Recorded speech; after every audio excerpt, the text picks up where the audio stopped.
तो बच्चों कॉन्सेप्चुअल्स में आप सबका स्वागत है। मेरा नाम है देवेंद्र सिंह तोमर और आज हम पढ़ने जा रहे हैं हिस्ट्री का चैप्टर नंबर 2 जिसका नाम है फ्रॉम ट्रेड टू टेरिटरी। ठीक है, trade to territory.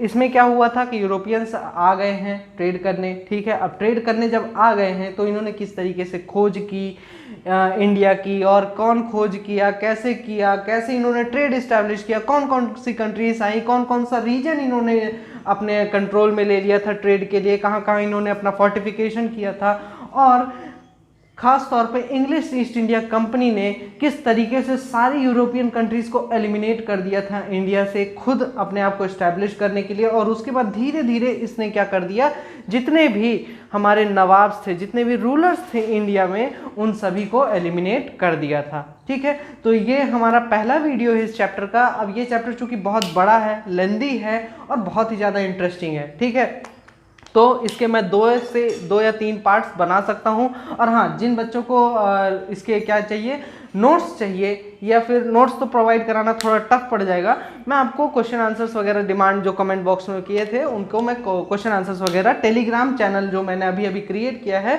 Description box में मैं उसकी लिंक प्रोवाइड करा दूंगा। तो आप वहाँ से जाके टेलीग्राम चैनल को ज्वाइन करके वहाँ से क्वेश्चन आंसर्स वगैरह आप डाउनलोड कर सकते हैं। ठीक है, और मैं इसके अलावा, हिस्ट्री के अलावा, आपको ज्योग्राफी और मैथ्स और साइंस ये भी पढ़ा सकता हूँ। ठीक है, इसके भी वीडियोस मैं अपलोड करूँगा, तो हो सके तो लाइक तो करिएगा ही मेरे वीडियो को, और साथ में चैनल को सब्सक्राइब जरूर कर लीजिएगा ताकि आपको नोटिफिकेशंस टाइम से मिलते रहें। तो चलिए हम अब शुरू करते हैं अपना चैप्टर। ठीक है, हाँ तो बच्चों, हम अपने पहले टॉपिक की तरफ बढ़ने से पहले एक बार ये तो देख लें कि आखिर हमारा जो हम जितनी भी जगह घूमने वाले हैं इस चैप्टर में, वो सारे के सारे जगह कहाँ पर हैं। ठीक है, तो उन सारी जगहों का आज हम क्या करेंगे, इंस्पेक्शन करेंगे। ठीक है, तो चलिए आज पूरे वर्ल्ड का टूर कराता हूँ मैं आप सबको। तो यहाँ पर जो हम पहला चीज़ देखेंगे, पोर्चुगल देखेंगे कि पोर्चुगल कहाँ पर है। ठीक है, ये आप देख सकते होंगे, ये है हमारा प्यारा भारत। ठीक है, और भारत से हम जो है तो अगर सीधे ऐसे चले जाएं यूरोप की तरफ, तो ये है यूरोप, नॉर्थ अटलांटिका के पास, अटलांटिक ओशन के पास। ठीक है, यहाँ पर क्या है हमारा, पोर्चुगल है। ये देखिए आप, मैं जूम करके आपको दिखाता हूँ, ये है हमारा पोर्चुगल जिसका कैपिटल क्या है, लिस्बन है। ठीक है, और उसी के जस्ट बगल में क्या है, स्पेन है जिसका कैपिटल है मैड्रिड, है ना। और यहाँ पे कौन सा है, बे ऑफ बिस्के। उसके जस्ट बगल में है फ्रांस जिसका कैपिटल है पेरिस। ये छोटू सा क्या है, चारों तरफ से घिरा हुआ लैंड लॉक्ड एरिया, लग्जमबर्ग। ठीक है, तो ये भी याद रख सकते हैं आप एग्जाम पॉइंट ऑफ व्यू से।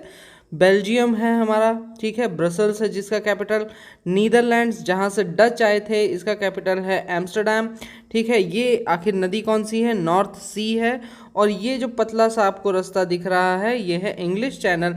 इंग्लिश चैनल से जस्ट ऊपर अगर हम उठते हैं तो कहाँ पहुँच जाएंगे, ब्रिटेन पहुँच जाएंगे, जैसे यूनाइटेड किंगडम के नाम से जाना जाता है, और कैपिटल है इसका लंदन। ठीक है, तो चलिए इतनी जगह तो घुमा दी, थोड़ा सा इधर भी आके टर्की का देख लेते हैं हम कि टर्की किधर है। नाम तो बहुत सुना है इस चैप्टर में। ठीक है, ये रहा टर्की जिसका कैपिटल है अंकारा। हाँ, एक और चीज़ यार, यहाँ पे इस्तांबुल भी है, वाह, मैंने खुद आज पहली बार देखा, वाह। चलो कोई नहीं, आगे देखते हैं। हाँ, अब आगे हम क्या देखने वाले हैं, एक और चीज़, जगह का नाम है जो कि इस चैप्टर में है, लुइसबर्ग। चलिए ढूंढते हैं लुइसबर्ग को। और ये रहा लुइसबर्ग, नहीं ये वाला नहीं चाहिए हमें, यूएसए वाला चाहिए लुइसबर्ग। ये है यूएसए का लुइसबर्ग, है ना। ये देखिए, ये है लुइसबर्ग।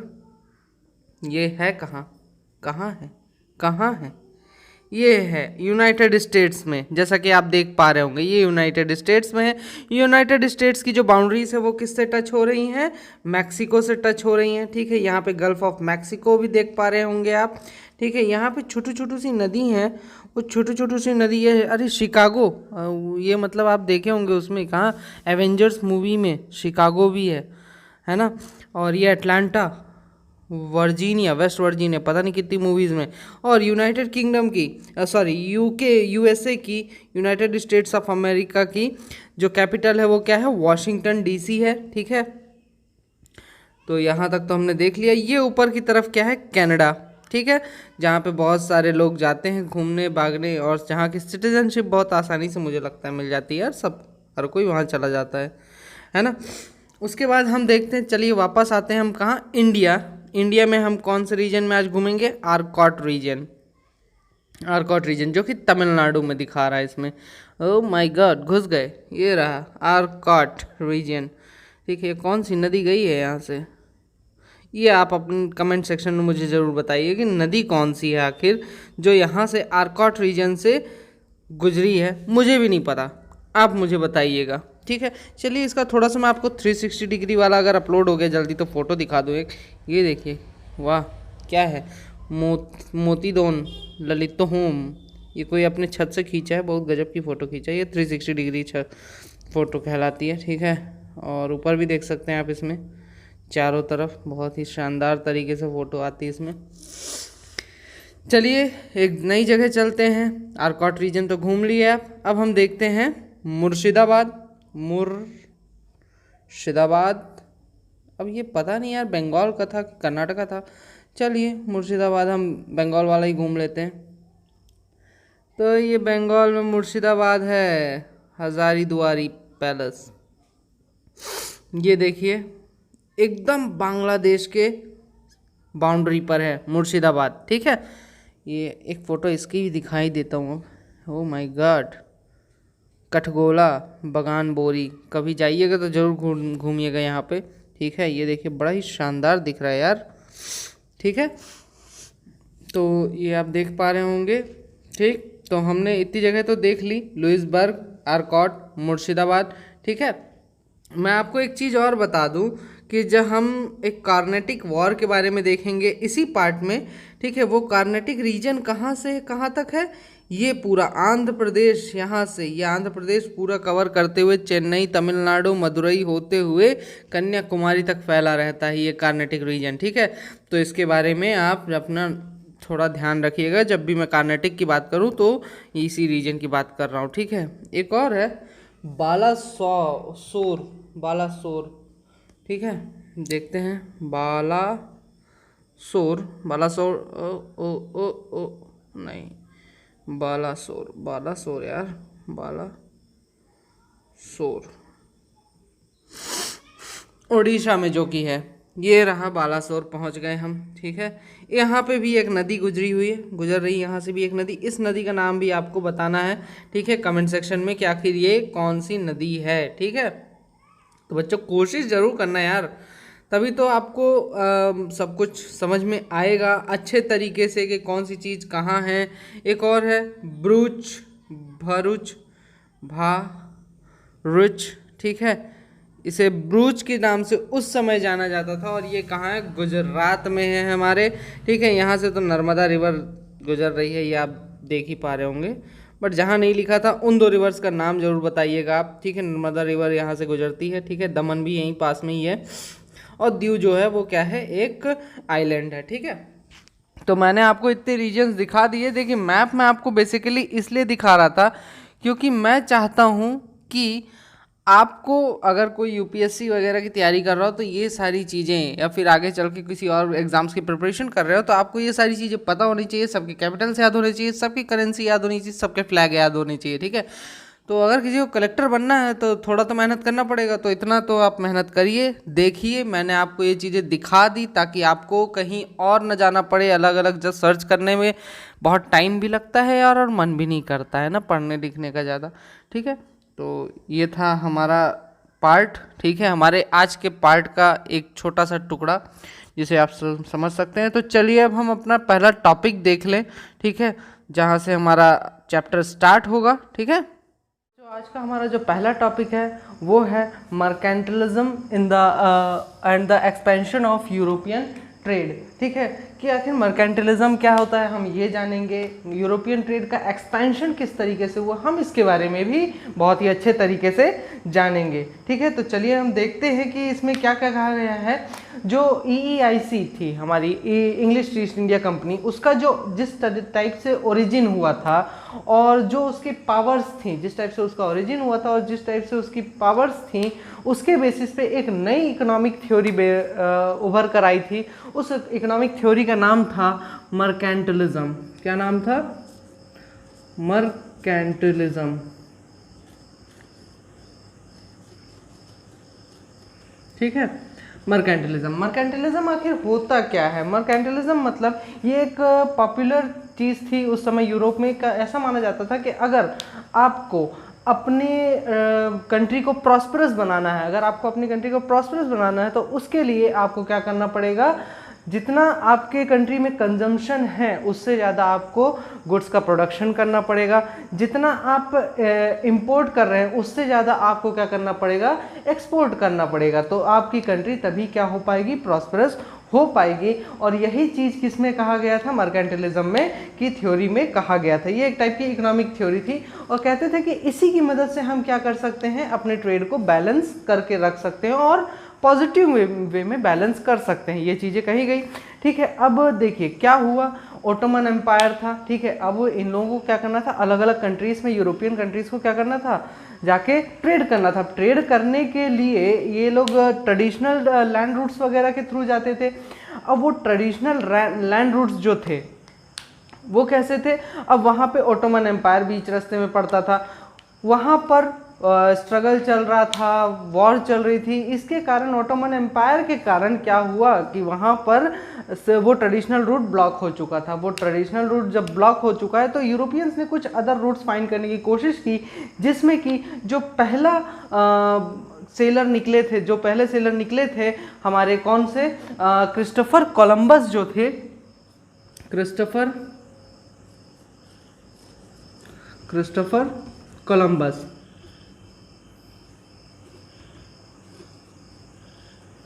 क्रिस्टोफर कोलंबस निकले थे। ये निकले थे 1496 में। ये एक स्पेनिश सेलर थे, स्पेन से निकले थे, है ना। ये इंडिया की खोज करने के लिए निकले थे ताकि आसानी से ट्रेड किया जा सके। अब ये इंडिया की खोज क्यों कर रहे थे, क्योंकि इन लोगों को पहले से पता था कि वहाँ पर बहुत सारी चीज़ें हैं, जैसे कि आपको स्पाइसेस मिल जाएंगे, टेक्सटाइल्स मिल जाएंगी, ये सारी चीज़ें मिल जाएंगी।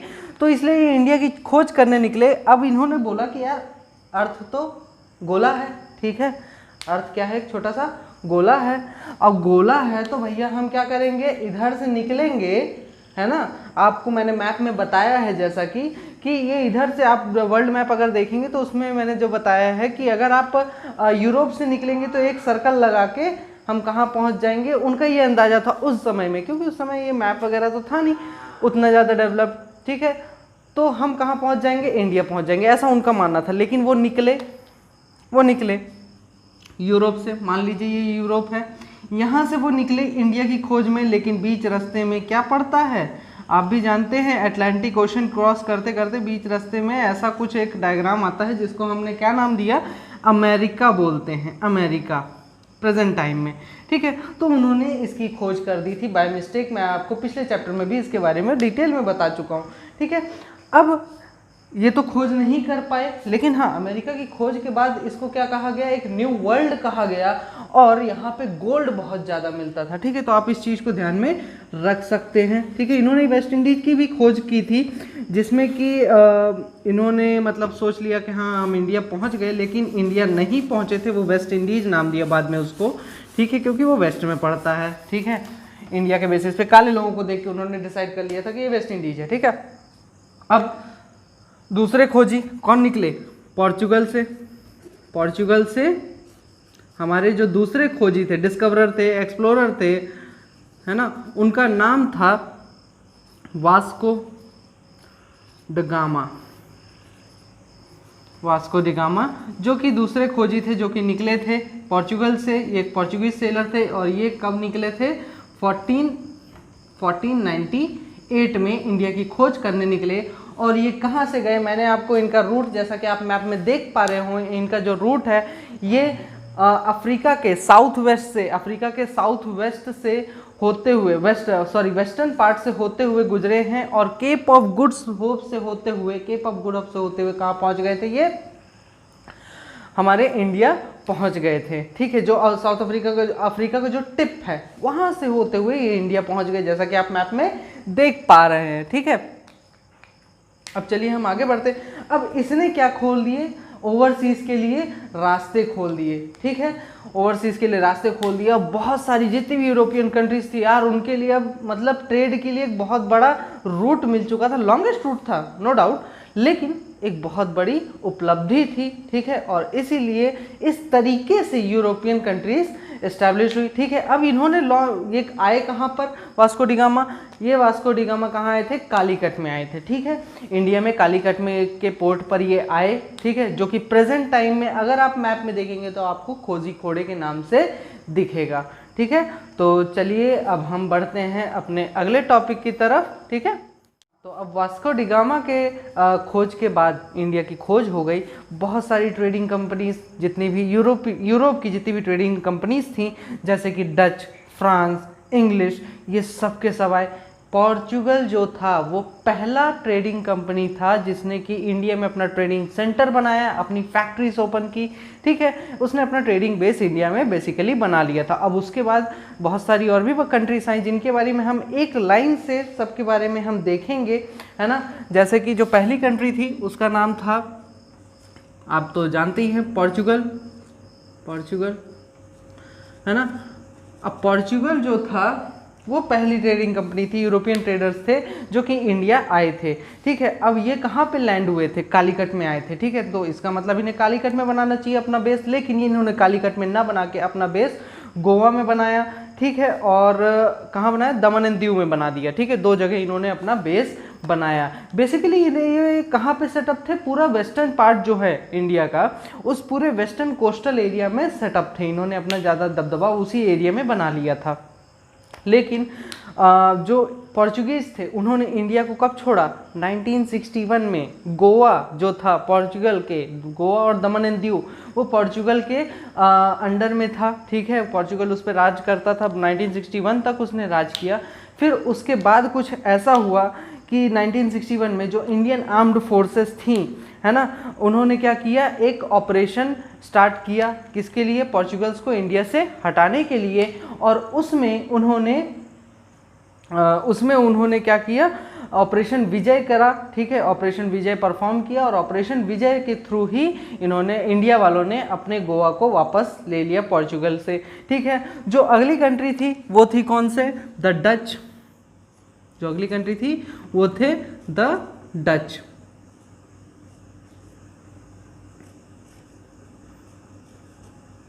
ठीक है, डच क्या करते थे, डच बेसिकली जो थे तो ये नीदरलैंड से थे। और ये जो थे तो इनका काम मतलब ऐसा था कि इन्होंने बहुत सारी 17वीं सेंचुरी में बहुत सारी जगह पे अपने बेसेस बना लिए थे। उनमें से कुछ कंट्रीज़ के नाम मैं आपको बता देता हूँ कौन कौन से उनके ट्रेडिंग सेंटर्स थे। जो थे क्या, सूरत, अहमदाबाद, ब्रोच जो कि जाना जाता था, कराईकल, पुलिकट, बालासोर, नागापट्टिनम और मसूलीपट्टनम। ये उनके क्या थे, कुछ ट्रेडिंग सेंटर्स थे जो कि इंडिया में इन्होंने बनाए थे। लेकिन अब इन्हें जब भगाया गया इंडिया से, इनका ज़्यादा इंटरेस्ट क्या किस में था, ये इंडिया से बाहर गए और इन्होंने बोला कि हम तो ईस्ट में थोड़ा और जाते हैं, है ना। ईस्ट में मतलब इंडिया के थोड़ा और आगे, किस तरफ, ऑस्ट्रेलिया की तरफ। अगर आप देखेंगे, मैं जैसा कि मैंने मैप में ये सारी लोकेशंस आपको पूरी बता दी हैं। ठीक है, ईस्ट में और गए तो क्या आया, जावा और इंडोनेशिया। इन 2 जगहों पर इन्होंने स्पाइसेस की अपनी ट्रेडिंग सेंटर्स खोल लिए और डच ने सबसे ज़्यादा कमाई वहीं से की थी। बाद में भी जब हम पढ़ेंगे और आगे इस चैप्टर में बढ़ेंगे तो हमें पता चलेगा कि बाद में डच लोगों ने पूरी की पूरी अपनी ट्रेडिंग सेंटर्स वहीं शिफ्ट कर लिए थे, इंडिया को छोड़ दिया था पूरी तरह से। ठीक है, तो उसके बाद आगे देखते हैं, तीसरी जो कंट्री थी वो कौन थे, द फ्रेंच,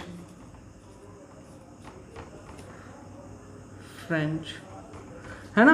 अब फ्रांस बेसिकली आप उसका, हाँ मैं आपको सारे के सारे फ्लैग्स जो दिखा रहा हूँ वो फ्लैग्स आपको याद करने रहेंगे। ठीक है, इस साइड में जो भी फ्लैग्स दिए गए हैं वो सारे फ्लैग्स आपको याद करने रहेंगे कि कौन सी कंट्री का क्या फ्लैग होता है।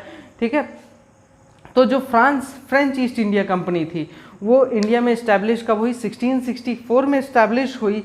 ठीक है, और इसने इंडिया में अपने बेस बना लिए। ठीक है, और लेकिन इसे चैलेंज किससे मिला, इंग्लिश ईस्ट इंडिया कंपनी ने इसे चैलेंज दिया और इसके कारण फ्रांस का जो सेटलमेंट था, फ्रांस का सेटलमेंट वो कहाँ तक सीमित रह गया, पौंडीचेरी पहले जाना जाता था, अभी प्रेजेंट टाइम में उसे पुडुचेरी के नाम से जाना जाता है, और चंदेर नगर, माहे और कराईकल तक ही इसके ट्रेडिंग सेंटर्स वगैरह सेटअप रह गए, है ना। तो ये 3 कंट्रीज थी, इनके बारे में तो आपने जान लिया। अब इसके बाद आएगा कौन, डॉन, जिसका नाम है इंग्लैंड, बोले तो ब्रिटिशर्स। ये सबसे खतरनाक था, है ना, इंडियन हिस्ट्री में। इसने इंडिया की पूरी हिस्ट्री ही बदल डाली थी, इतना खतरनाक था ये, ठीक है। तो आपको इसके बारे में मैं अगले टॉपिक में हम लोग इसके बारे में डिटेल में पढ़ेंगे। तो चलिए हम बढ़ते हैं अपने अगले टॉपिक की तरफ, EEIC, अर्ली ईयर्स, ठीक है। बहुत ही बेहतरीन टॉपिक है यार, मज़ा आएगा इसमें, मतलब बहुत ही मज़ा आएगा। चलो आओ देखते हैं क्या है इसमें ये बोलता है कि जो पहली ट्रेडिंग पोस्ट थी EEIC की 1609 में इन्होंने सूरत में अपना, कब, 1609 में राइटिंग का एडजस्ट कर देना यार, 1609 में इन्होंने सूरत में अपना पहली ट्रेडिंग पोस्ट सेटअप कर दी, ठीक है, सेटअप कर दी। अब उसके बाद क्या हुआ, 1615 में एक आदमी आया, थॉमस रॉ, 1615 में, डेट से याद रखना, 1615 में एक आदमी आया जिसका नाम था सर थॉमस रॉय, ठीक है। ये कहाँ आया, जहांगीर की कोर्ट में, और ये कौन था, EEIC का एम्बेसडर था सर थॉमस रॉय, 1615 में जहांगीर की कोर्ट में। और वहाँ पर इन्होंने थोड़ा ऑब्जर्व करना स्टार्ट किया कि यार आखिर वर्किंग कैसे चलती है, इंडिया के जो नवाब है, जो मुग़ल एम्परर्स है, वो आखिर काम कैसे करते हैं। और फिर यहाँ आने के बाद 1619 में, जैसा कि मैंने आपको बताया था, क्या हुआ, फारूक सियार जब थे, है ना, फारूक सियार के समय में ही इन्होंने क्या जारी करवा लिया, एक फरमान जारी करवा लिया। ये वही आदमी था, है ना, जिसने इंडिया को ईस्ट इंडिया कंपनी को डेवलप करवाया, ये वही चोर था, ठीक है। आया, फरमान जारी करवा लिया, ठीक है, जैसा कि आप देख सकते हैं 1619 में। और फरमान जारी करवाने के बाद क्या हुआ, ईस्ट इंडिया कंपनी बहुत ज़्यादा तेज़ी से डेवलप करना स्टार्ट कर दी, है ना। इसने अपने मतलब फरमान, जहांगीर ने क्या किया था, उसने सिर्फ परमिशन दी कि ठीक है आप ट्रेड करना चाहते हैं स्पाइसेस का, टेक्सटाइल का, करिए, कोई दिक्कत नहीं है। लेकिन फरमान जारी होने के बाद इन्होंने अपनी फैक्ट्री सेटअप करना स्टार्ट कर दी, और सूरत में इन्होंने अपनी फैक्ट्री सेटअप की, ठीक है। उसके बाद और भी बहुत सारी जगहों पे फैक्ट्री सेटअप की, जिनमें कि कुछ जगहों के नाम आपको मैं बता दूं, जो कौन कौन से थे आपका, वेस्ट में जो मतलब सिटीज़ थी जहाँ पे इन्होंने अपनी फैक्ट्री सेटअप की थी, उनमें वेस्टर्न इंडिया में जो था, वेस्टर्न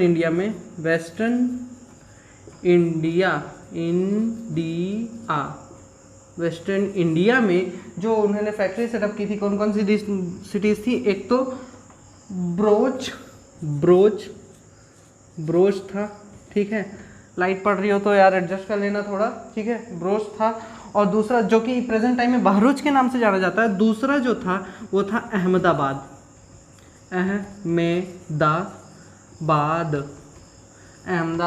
ठीक है, हाँ। और उसके बाद साउथ इंडिया का हम दिखा देते हैं, साउथ इंडिया में, ठीक है, साउथ इंडिया में कौन कौन सी जगह थी, एक ही जगह थी, मसूलीपट्टनम, ठीक है, कभी जाके देखना, बहुत ही प्यारी जगह है दोस्तों, मसूलीपट्टनम, ठीक है। 1611 में, इसकी डेट भी याद रख लीजिएगा, 1611 में यहाँ पे से फैक्ट्री सेटअप की थी। उसके बाद चलो 2 डायरेक्शंस हो गए, एक वेस्ट हो गया, एक साउथ हो गया। अब थोड़ा सा हम चलते हैं ईस्ट की तरफ, ठीक है। ईस्ट में भी इन्होंने बहुत सी जगहों पे कैप्चर किया था, उनमें कौन कौन से थे, मतलब फैक्ट्री सेटअप की थी, उनमें था एक बालासोर,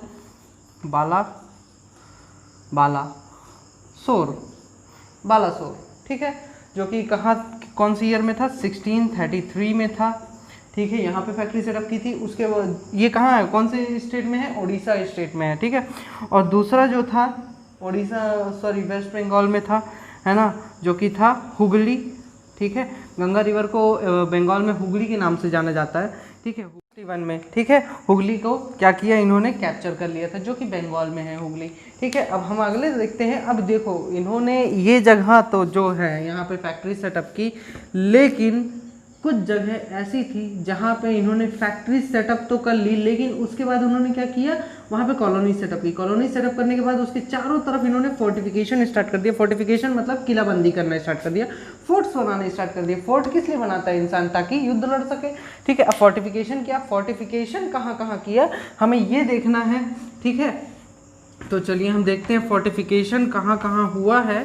ठीक है, थोड़ा मतलब ये लोग क्या करना चाह रहे थे, इंडिया को चारों तरफ से घेरना चाह रहे थे। पहले तो फैक्ट्री सेटअप कर ली, अब ये उसको कवर अप करना चाहते थे कि इंडिया के हर कोने से अगर कहीं से भी इनको आर्मी बुलाने की ज़रूरत पड़े तो ये आसानी से बुला सके।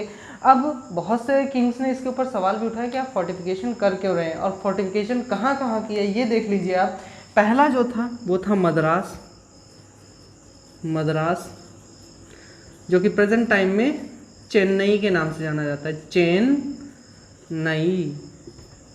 ठीक है, दूसरा हो गया आपका बॉम्बे, बॉम्बे,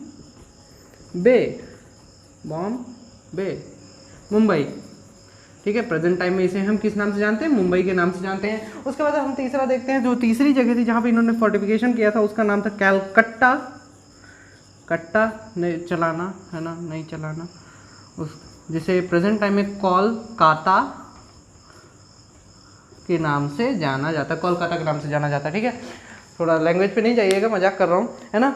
अब बॉम्बे, बॉम्बे क्या था, आइलैंड्स का ग्रुप था, है ना। ये दोनों तो ठीक थे, कोई दिक्कत नहीं थी। यहाँ पे इन्होंने क्या कर लिया था, अपना फोर्टिफिकेशन कर लिया था बहुत ही आसानी से इन लोगों ने।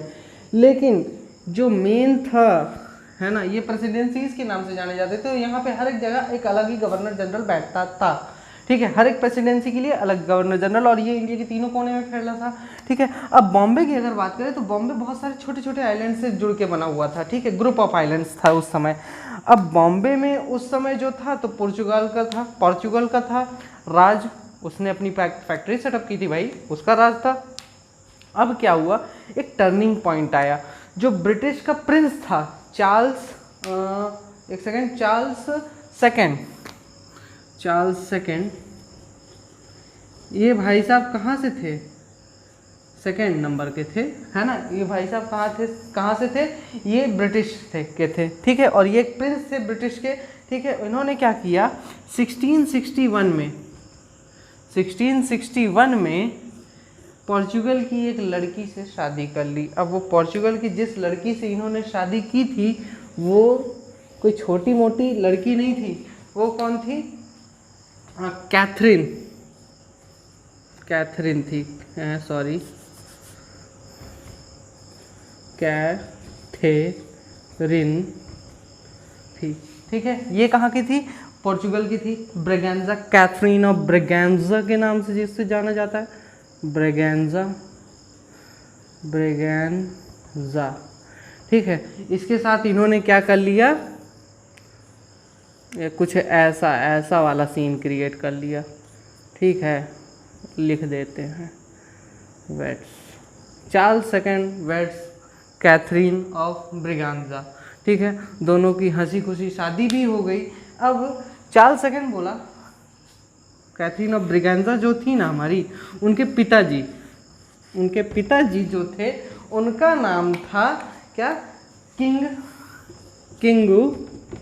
किंगू जॉन JOHN फोर्थ ही था, किंग जॉन फोर्थ।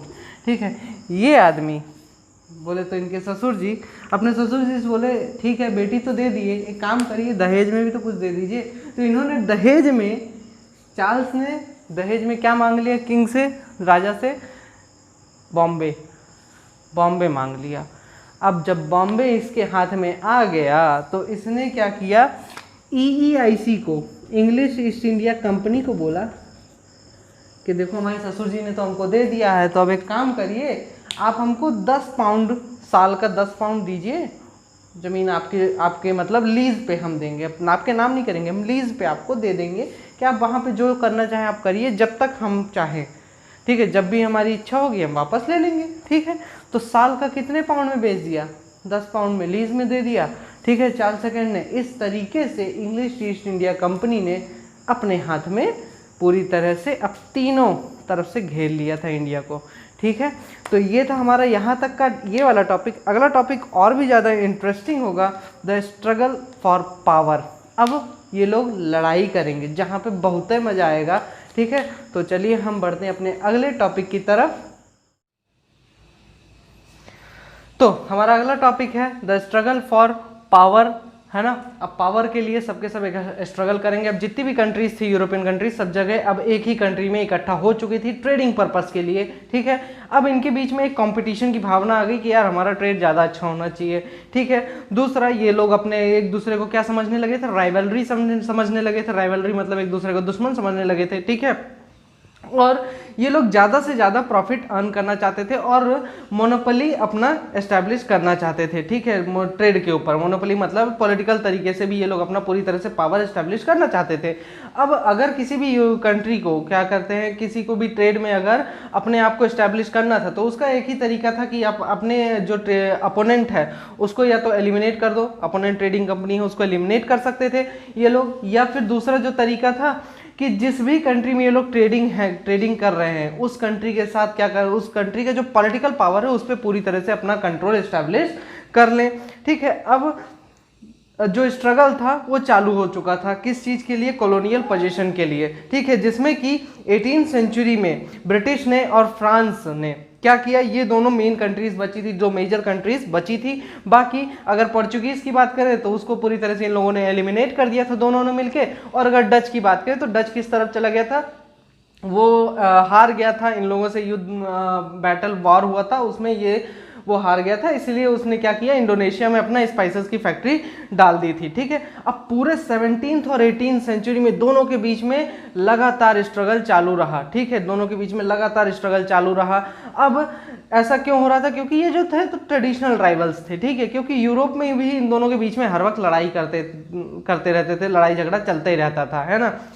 और इसलिए क्या हुआ कि finally English east India company ने 18वीं सेंचुरी में फ्रांस को इंडियन मार्केट से पूरी तरह से हटा दिया था।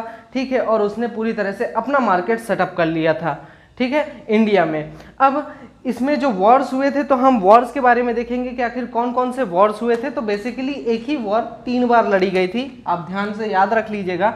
वो जो मेन वॉर थी उसका नाम था द कार्नेटिक वॉर्स के नाम से हम जिसे जानते हैं। ये बेसिकली 3 बार फाइट की गई थी ये वॉर। ठीक है, रुक रुक के 3 बार लड़ाई किए थे ये लोग, कोई काम धंधा नहीं था। तो ये कब से कब तक चली थी, 1746 से लेके 1763 तक चली थी ये वॉर। ठीक है, अब इस बीच क्या हुआ कि इन लोगों ने जो कार्नेटिक रीजन था, सबसे ज़्यादा वॉर तो वहीं चली थी, कार्नेटिक रीजन। मैंने जैसा कि आपको बताया था, तमिलनाडु वाला पार्ट है वो कार्नेटिक रीजन में आता है। ठीक है, अब तमिलनाडु वाला जो स्टेट है, तमिलनाडु स्टेट, वो कार्नेटिक रीजन में, मैंने आपको मैप में बताया है इसके बारे में। ठीक है, तो फर्स्ट कार्नेटिक वॉर जो हुआ था, पहला था first Carnatic war, FIRST, first Carnatic war. ठीक है, ये कब से कब तक लड़ा गया था, ये लड़ा गया था 1746 से लेके 1748 तक लड़ा गया। ठीक है, जो सेकेंड कार्नेटिक वॉर हुआ था, सेकेंड कार्नेटिक वॉर, ये कब से कब तक लड़ा गया था, ये लड़ा गया था 1749 से लेके 1754 तक। ठीक है, 1754 तक ये लड़ा गया था। उसके बाद जो अगला कार्नेटिक वॉर था, थर्ड कार्नेटिक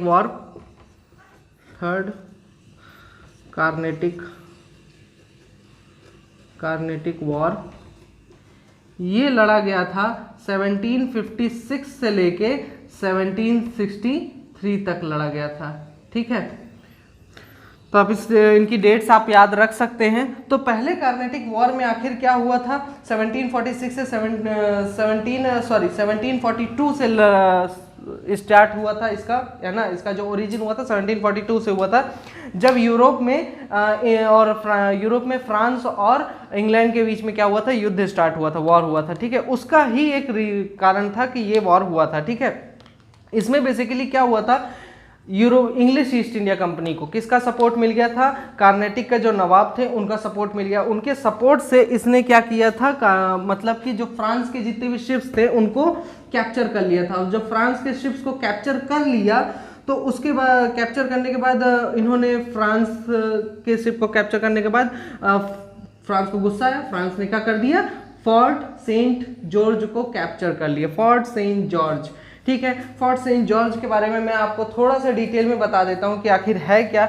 ये एक हिस्टोरिकल बिल्डिंग था, ठीक है, फोर्ट्रेस था, इंग्लिश फोर्ट्रेस था, और ये इंग्लैंड का पहला फोर्ट्रेस था जो कि इन्होंने इस्टेब्लिश किया था इंडिया में, ठीक है। ये कब बनाया गया था, 1644 में बनाया गया था, ठीक है। मद्रास में, कोस्टल सिटी जो है मद्रास का, वहाँ पर ये बनाया गया था 1644 में। ये से व्हाइट टाउन के नाम से भी पहले जाना जाता था, ठीक है। तो फ्रांस ने इस जगह को कैप्चर कर लिया था, दोनों में बराबरी हो गई। अब ये वॉर खत्म हुआ कब, 1748 में, ठीक है। 1748 में जब ये वॉर खत्म हुआ तो उसमें क्या किया गया कि ट्रीटी ऑफ एक्सला चैपल, कौन सा साइन हुआ था, अगर हम बात करें फर्स्ट कार्नेटिक वॉर की, है ना, तो इसमें इन्होंने क्या साइन किया, treaty of Aix-la-Chapelle, treaty of एक्सला chapel,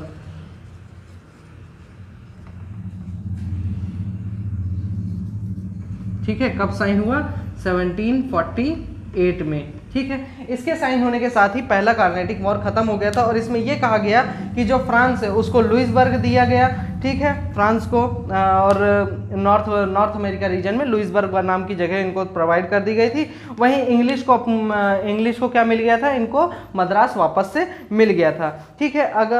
अब हम आगे बढ़ते हैं जिसमें कि हम सेकेंड कार्नेटिक वॉर के बारे में बात करेंगे। सेकेंड कार्नेटिक वॉर जो कि कब से कब तक हुआ था, सेकेंड कार्नेटिक वॉर जो कि हुआ था 1749 से लेके 54 तक चला था, ठीक है।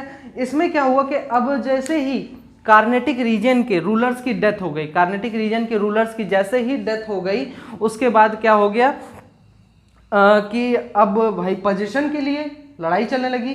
कार्नेटिक रीजन और हैदराबाद रीजन, जो दोनों ही जगह रूलर्स की डेथ हो चुकी थी, अब लड़ाई इसलिए चलने लगी कि भाई वहां का राजा कौन बनेगा, ठीक है। सक्सेशन के लिए वॉर ब्रोकआउट हो गया। अब इस वॉर में मतलब कि अब क्या हुआ, राजा के जो बच्चे थे वो आपस में लड़ने लगे, राजा के जो लड़के आपस में लड़ रहे थे, प्रिंसेस जो लड़ रहे थे, प्रिंस लोग, तो उनको इन लोगों ने सपोर्ट कर दिया। किसने, ब्रिटिश ने और फ्रांस ने सपोर्ट कर दिया, ठीक है। ये लोग भी उसमें कूद पड़े, ठीक, क्यों, क्योंकि इनको लगता था कि हम इनको अगर पटा लेंगे तो हमारा काम निकल जाएगा, ट्रेड के लिए हमारा भी इस्टेब्लिशमेंट अच्छा खासा होगा, ठीक है। तो कार्नेटिक रीजन में दो कंटेंडर्स थे बेसिकली, कौन कौन, कार्नेटिक रीजन की अगर मैं बात करूं, ठीक है, कार्नेटिक रीजन की अगर मैं बात करूं तो यहां पे दो लोग लड़ाई कर रहे थे, कौन कौन, एक तो थे चंदा साहिब,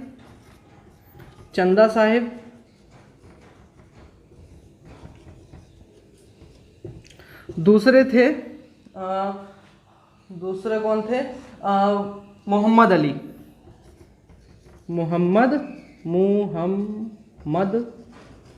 अली, ठीक है, ये थे दूसरे पर्सन, ठीक है। चंदा साहिब को किसका सपोर्ट मिला, चंदा साहिब को मिला फ्रांस का सपोर्ट, ठीक है, फ्रांस का सपोर्ट मिला इनको, और इनको किसका सपोर्ट मिला, ब्रिटिश का सपोर्ट मिला, ठीक है। अगर हम अब दूसरा जो रीजन था वो था हैदराबाद में भी दो राजा थे जो आपस में लड़ रहे थे। उनमें जो पहला राजा था उसका नाम था नासिर जंग, ठीक है, नासिर जंग, और दूसरा था जो उनका नाम था मुजफ्फर जंग, ठीक है।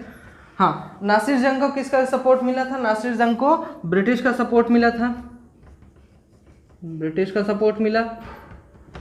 और मुजफ्फर जंग को किसका सपोर्ट मिला? फ्रांस का सपोर्ट मिला, ठीक है। तो इस तरीके से दो पार्ट्स में बट गया था, ठीक है। अब 1749 में क्या हो गया? 1749 में, हाँ, आप देख सकते हैं कि यहाँ पे इन लोगों ने इनको सपोर्ट किया और लड़ाई वहाँ पे चालू हो गई। अब उसके बाद आया 1749 का टाइम, 1749 का टाइम, जिसमें कि क्या किया गया था कि जो फ्रांस था, फ्रांस ने अपने सपोर्टर्स जो थे, फ्रांस ने अपने सपोर्टर्स को इन किंगडम्स में क्या कर दिया था? सेटअप कर दिया था, एस्टेब्लिश करने में बाकायदा एकदम वो सफलता प्राप्त कर चुका था।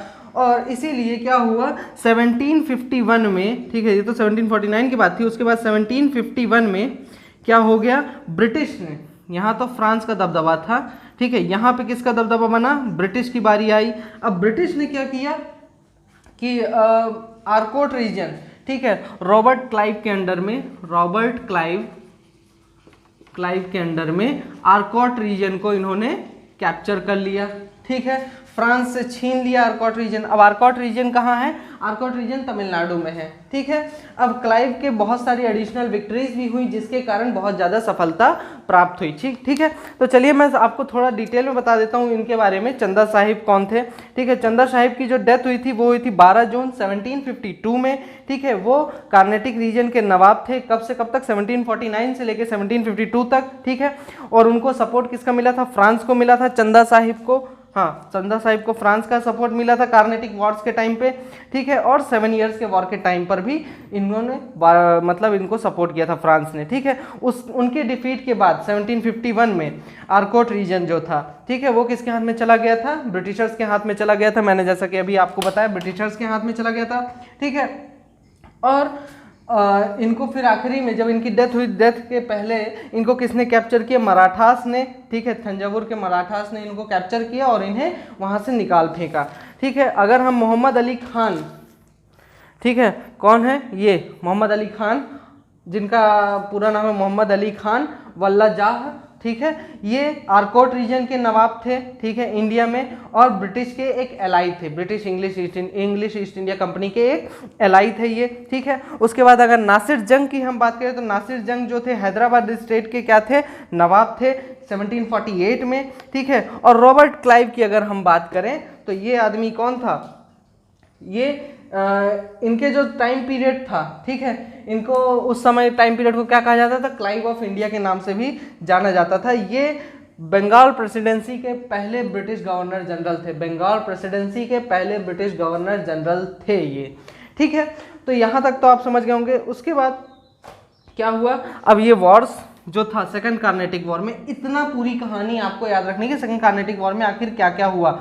ज़्यादा कुछ नहीं हुआ, 2 राजाओं के मरने के बाद यहाँ पे वॉर ब्रोक आउट हुआ सक्सेशन के लिए। 1749 में फ्रांस ने क्या कर लिया? अपना पोजीशन एस्टैब्लिश कर लिया, मतलब कि इन स्टेट्स में अपने आदमियों को बैठा दिया। फिर 1751 में आर्कोट रीजन को ब्रिटिशर्स ने कैप्चर कर लिया रॉबर्ट क्लाइव की मदद से, और बहुत सारे भी और भी लड़ाइयाँ रॉबर्ट क्लाइव की मदद से इन्होंने जीती थी। और फाइनली ये लड़ाई कब खत्म हुई? जब कौन सी ट्रीटी साइन हुई? Treaty of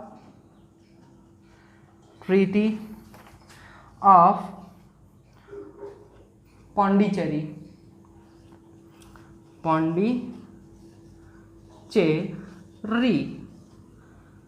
treaty of Pondicherry, जो कि कब साइन हुई थी? 1754 में ये ट्रीटी साइन हुई थी। कब? 1754 में। इसी के साथ सेकेंड कार्नेटिक वॉर खत्म हो चुका था, ठीक है। अब इसमें यह कहा गया कि फ्रांस को ने जितनी भी टेरिटरीज को कैप्चर किया था वो सब के सब उसे लौटाने पड़ेंगे, ये इसकी कंडीशन थी, ठीक है। इस ट्रीटी को एक्सेप्ट भी कर लिया था किसने? फ्रांस ने इस चीज़ को, ठीक है। अब हम बढ़ते हैं अपने अगले टॉपिक की तरफ। थर्ड कार्नेटिक वॉर कहाँ से स्टार्ट हुआ था? 1756 से 1763 तक चला था। ठीक है, अब इसमें क्या हुआ था कि जो यूरोपियंस थे, यूरोप में लड़ाई हुई थी। ठीक है, फ्रांस और ब्रिटिश के बीच में, इंग्लैंड के बीच में, है ना, 7 ईयर्स का वॉर ब्रोकआउट हुआ था। और उस वॉर के कारण क्या हुआ कि इंडिया में भी वो वॉर ब्रोकआउट हो गया, जिसके कारण कि थर्ड कार्नेटिक वॉर स्टार्ट हो गया था। ये सब लोग कार्नेटिक रीजन में अभी लड़ रहे हैं, इसलिए हमने इसको कार्नेटिक वॉर के नाम से जानते हैं। ठीक है, इस पूरे टॉपिक को। अब इसमें ये हुआ कि ब्रिटिश फोर्सेस ने जो फ्रांस की सेटलमेंट थी, कहाँ पे? चंदेर नगर, चंदेर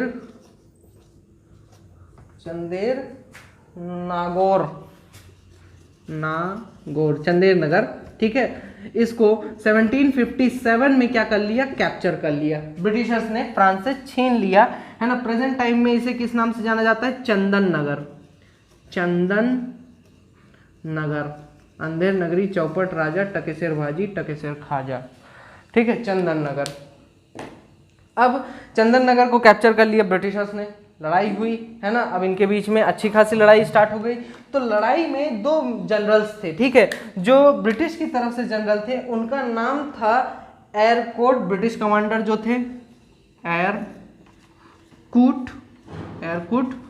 ठीक है, ये ब्रिटिश के थे। ठीक, और फ्रांस की तरफ से जो फ्रांस के कमांडर थे उनका नाम था, बहुत ही प्यारा नाम है, आपको मजा ही आ जाएगा सुन के, कॉम्टे डी लल्ली। लल्ली नहीं है, लैली बोलेंगे अपन। ठीक है, कॉम्टे डी लल्ली। ठीक है, लैली पढ़ना, कॉम्टे डी लैली। इनके ये दोनों कमांडर्स थे। ठीक है, दोनों ही कंट्रीज की तरफ से, कॉम्टे डी लैली और ये एयरकोट ने क्या किया? बहुत ही अच्छी फाइट की, अच्छा लड़ाई किया, कमांड किया अपने आर्मीज को, और इसके कारण फाइनली फ्रांस को हरा दिया, इन्होंने डिफीट कर दिया। ठीक है, और कहाँ पे डिफीट किया? आखिर उस बैटल का भी तो कुछ नाम दे देते हैं। चलो, एक और चीज़ तो आपको याद करने के लिए हो जाए, ताकि थोड़ा तो कष्ट हो आप लोगों को, है ना। उस बैटल का नाम था बैटल ऑफ वैंडी वॉश। ये भी एक जगह का नाम है। ठीक है, वैंडी वॉश। आज के टाइम पे इसे यहाँ W की जगह V लिखा जाता है। Vendée wash, battle of Vendée wash, जो कि कब हुआ था? 1760 में, और यहाँ पर हार गया था फ्रांस। ठीक है, और फाइनली जो चीज़ साइन हुई थी यहाँ पर, वो थी ट्रीटी ऑफ पेरिस। ठीक है, ये साइन हुई कब? 1763 में। इसके बाद जो है तो थर्ड कार्नेटिक वॉर खत्म हो गया था इसी के बाद। ठीक है, थर्ड कार्नेटिक वॉर इसके बाद खत्म हो गया था हमारा। ठीक है, अब इसमें ये कहा गया फ्रांस से कि बेटा तुम एक काम करो, पौंडीचेरी ले लो। ठीक है, और एक और ले लो जगह, चंदेर नगर ले लो अपना, हम ले लिए थे, काम हो गया हमारा, अब तुम चंदेर नगर अपना वापस ले लो और अपनी फैक्ट्रीज भी सेटअप कर लो। लेकिन इन दोनों जगहों के अलावा, चंदेर नगर और पौंडीचेरी के अलावा, कहीं भी अपनी फैक्ट्री सेटअप नहीं करोगे, पहली कंडीशन। दूसरी कंडीशन कि तुम्हें अगर इंडिया में रहना है तो ब्रिटिश प्रोटेक्शन में रहना पड़ेगा। मतलब कि आप खुद की आर्मी नहीं खड़ी करोगे, फोर्टिफिकेशन नहीं करोगे, और ब्रिटिश से प्रोटेक्शन लोगे। जो भी आपको जरूरत पड़ेगी, आपको कभी भी युद्ध लड़ना हुआ तो ब्रिटिश आपको सपोर्ट करेगा। तो इस तरीके से जो है तो क्या हुआ? खत्म हुआ थर्ड कार्नेटिक वॉर। ठीक है, तो हमारा ये टॉपिक यहाँ पर खत्म होता है। अब जो हमारा अगला टॉपिक है, ठीक है, जो कि क्या है? द ब्रिटिश मैं आपको एक चीज बता दूं, लेफ्टिनेंट जनरल जो थे सर एयरकोट के बारे में लिख लीजिएगा आप लोग। ये एक ब्रिटिश सोल्जर थे, पॉलिटिशियन थे, जो कि हाउस ऑफ कॉमन्स में बैठते थे ब्रिटिश में। ठीक है, 1768 से लेके 1780 तक बैठे थे। ठीक है, इनकी सर्विस के लिए आर्मी में, ब्रिटिश आर्मी में जो इन्होंने सर्विस दी थी इंडिया में, उसके लिए बहुत ही ज़्यादा अच्छे तरीके से जाना जाता था। और बैटल ऑफ वैंडी वॉश में जो इन्होंने विक्ट्री हासिल की थी, उसके लिए तो ये सबसे ज़्यादा फेमस थे, जो कि एक टर्निंग पॉइंट था। ठीक है, कि ब्रिटिश का कंट्रोल उसी के बाद इस्टेब्लिश हुआ था, क्योंकि फ्रांस को पूरी तरह से कंट्रोल कर लिया गया था उसके बाद। ठीक है, तो इसीलिए इसे टर्निंग पॉइंट भी माना जाता है Vendée wash, battle of Vendée wash को। ठीक है, और इनके जो सेपॉयस थे, मतलब कि जो इनकी आर्मी में जो ट्रूप्स थे, वो लोग इनको किस नाम से जानते थे, किस नाम से बुलाते थे? कूट बहादुर, मतलब कि कूट द ब्रेव के नाम से बुलाया करते थे। ठीक है, अब हम दूसरा जो हमारे कमांडर हैं उनका नाम है थॉमस आर्थर कॉम्टे डी लैली, ठीक है, ये एक फ्रेंच जनरल थे, ठीक है। बैटल ऑफ वांडीवास जो था वो एक डिसेसिव बैटल था, किसका, 7 ईयर्स बैटल का, ठीक, 7 ईयर्स का बैटल वहीं पे खत्म होता, क्योंकि ट्रीटी ऑफ पेरिस साइन हुआ, अभी तक जो होता था इंडिया में साइन होता था, ट्रीटी ऑफ पेरिस साइन हुआ था, ठीक है। तो ये था हमारा टॉपिक, ठीक है। अगला टॉपिक जो होगा हमारा वो होगा the British conquest of Bengal, ठीक है। तो चलिए हम बढ़ते हैं अपने अगले टॉपिक की तरफ। तो गाइस ये हमारा पहला पार्ट था, ठीक है, इस चैप्टर का।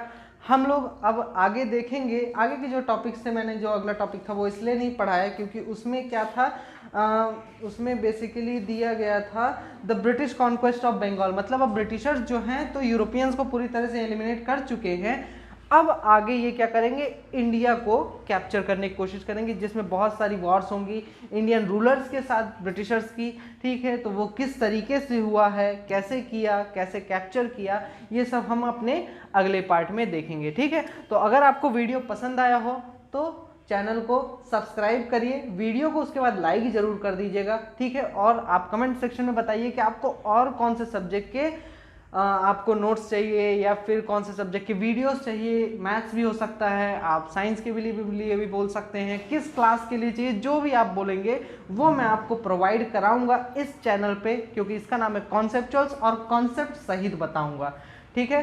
तो आगे जानने के लिए देखते रहिए Conceptuals. Thank you and all the best.